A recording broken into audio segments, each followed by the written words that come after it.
Greetings, everyone. Today's Goosebumps episode review. This is on 4th of July. It's being recorded because I have stuff to do on that day. But when you're seeing this, happy 4th of July if you live in America. Or Slappy Independence Day or Slappy Independence Day, which should be out before this video is even uploaded. That's a short that's coming today. Well, not today, but tomorrow. But you get the point. Pre-recorded videos again. But anyways, today we have an episode review for my clock back there. It's the CUCKOO clock of doom, bitch. One of the first few Goosebumps episodes. Like, I think it's it's the first Goosebumps episode, not counting, counting part 2s, but it's the second story told in the Goosebumps TV show. So about time we do it. I'm pretty excited for this one. This is a good episode. I think it's one of the scariest. It's a very risky plot where the child could literally die. I mean, you're racing time for death. Backwards death, I guess. But it's pretty creepy. The plot's good. I read the book, actually, more recently, like a year ago. And I really thought it was a really good book. Actually, one of my favorites. Not top 20, but top 30 for sure. The CUCKOO Clock of Doom is a good book. I would highly recommend it. You know, there's no real villain or, monster, but it's still pretty cool. Let's get started with this episode review. So, our main character is, hopping his ball down the street, his basketball, just bouncing it down the street, and then he, hears something moving in the bushes. He finds a trail of blood, he follows it, and he realizes it's probably ketchup. He puts it up to his nose, he's like, ketchup? I'm pretty sure he said that. Anyways, he follows the trail of ketchup, and, it's actually just his sister, Tara, the terrible sister. Terror twin. Terror, I'm gonna call her Terror. He finds his sister Terror with a snake puppet. She scares the living daylights out of him. She's fucking dead. She scares the living daylights out of him, and he just falls backwards. He squirts ketchup all over him and gets mad. Her friends run away like, oh, okay. Or more than likely just stand there, actually, be honest. She runs in the house, and he squirts the door, trying to squirt her with ketchup to get even. Mama opens the door, and she's like, clean this up and find my belt. And trauma. Anyways, she's all mad at him, and she believes Tara, who is always the one who's innocent, and Big Brother, the main character, I always forget names, he's always getting blamed for this stuff. So anyways, he reminisces about a birthday party Tara mentioned, which was probably very recently, like a few days ago. Yeah, it was like 4 days ago. And it was where, I'm not going to explain too much, because it comes back later.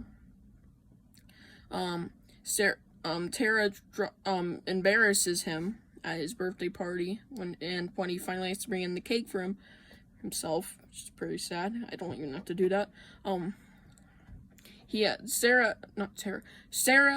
Tara trips her. I'm just gonna tell her Tara. Tara trips him, making him face palm in the cake. So it's pretty nasty and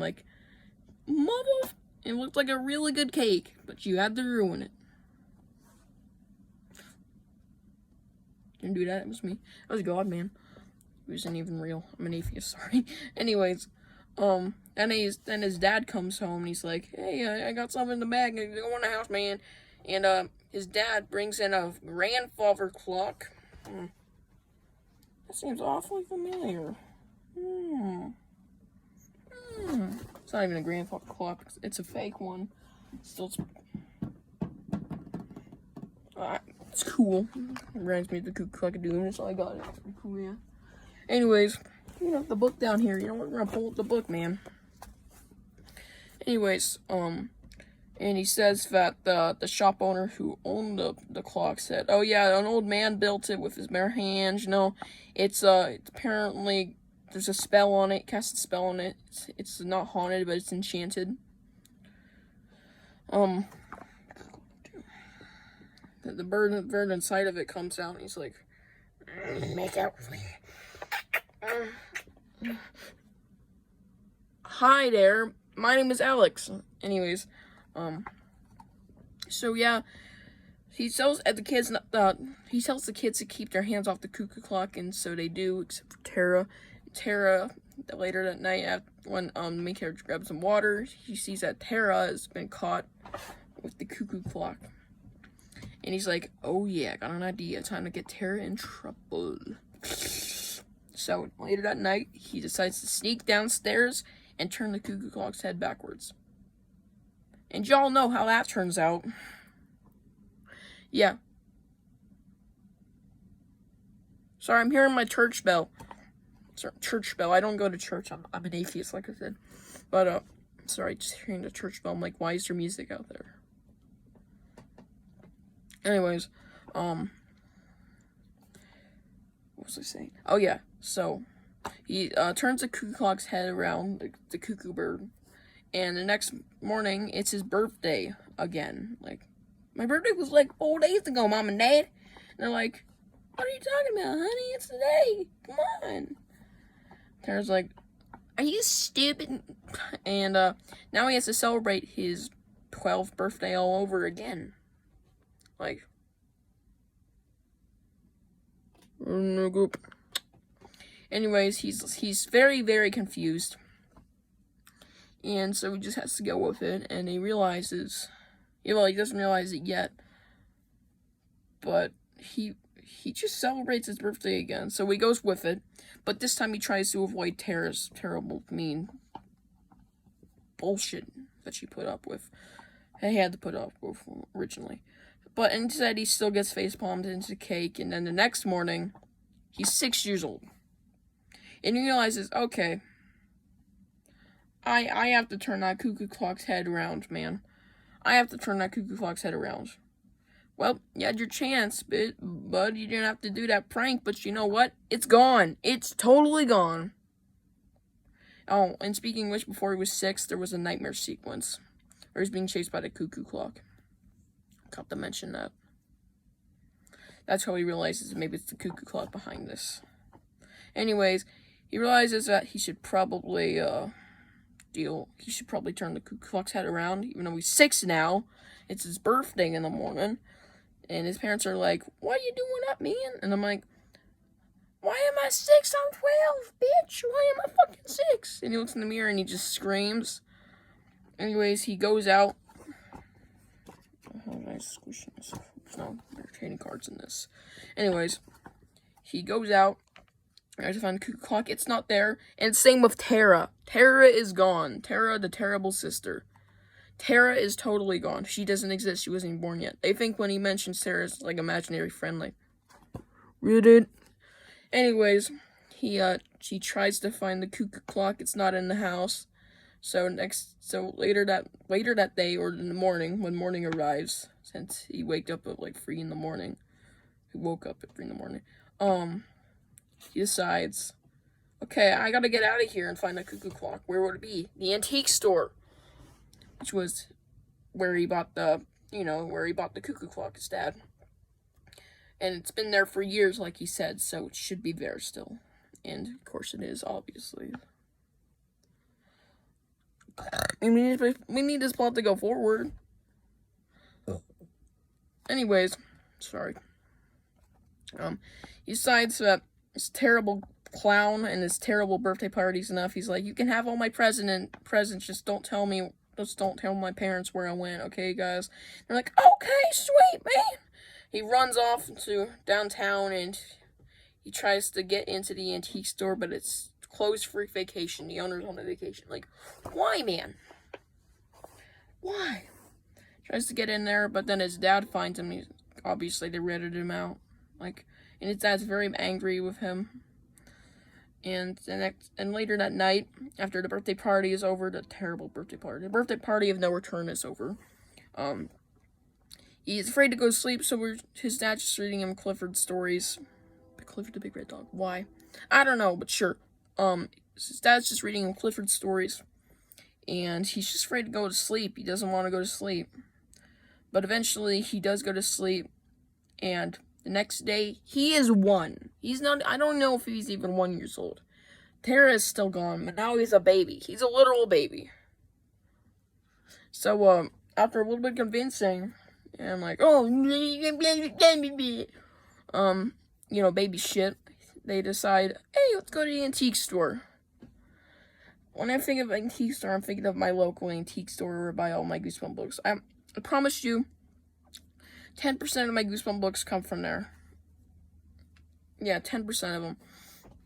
I mean, I went there, like, not too long ago, last month, and like 20 of something. Last Wednesday, I went there, and I absolutely just blew them out. Last Thursday, I milked them dry, man. Anyways, back to the antique store. They're at the antique store, and they leave him alone for a minute in his stroller.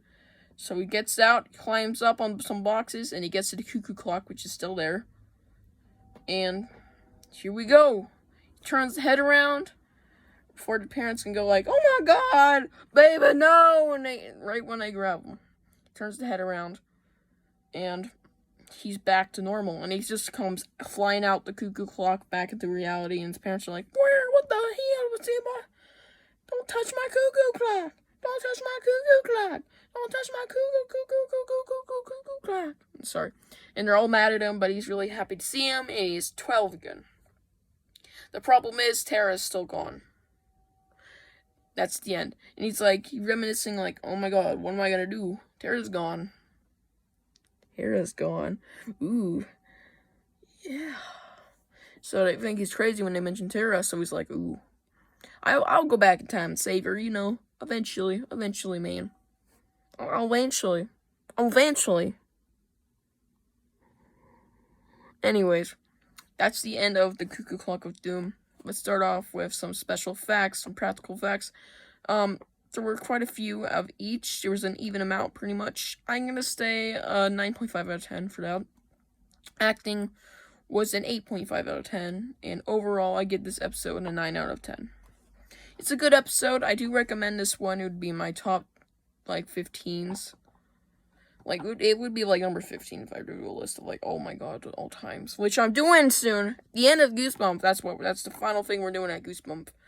It's probably going to be screen recorded because I can't just pull up. But seriously, it's going to be crazy. Seriously, I'm excited to end this episode review series in October. I have scheduled everything out, and yes, I am exactly on the T. I can do everything and everything I want to by the exact date, since Haunted Mask episode review, the final episode review was coming on Halloween this year. Everything between then, Werewolf Skin episode review, Teacher's Pet episode review, Calling All Creeps episode review, You Can't Scare Me episode review, and all the other ones I haven't done yet. They're coming, I swear to God. It's just one y'all know that. And, yeah, it's gonna do it. I'm getting some eBay money soon. I said I might not, but I actually sold stuff that's been on there for a while, and I'm about to sell another item. I'm a salesman now. And there should be some Goosebumps stuff coming. I already know exactly what I'm gonna buy. One of them's from Canada. Not originally from Canada, I'm not sure. But anyways, let's shut up about that. Now just have some fun. Happy 4th of July. Light some fireworks. I know what I'm lighting. I got a lot of fireworks. 10 likes, I might do a firework video. I don't know. We'll see. My firework finale, my final firework I'm lighting off is called Rock and Roll. So it's gonna be pretty cool. Yeah. Pretty cool, guys. Hope y'all enjoyed this video, and see y'all in the next one. Bye.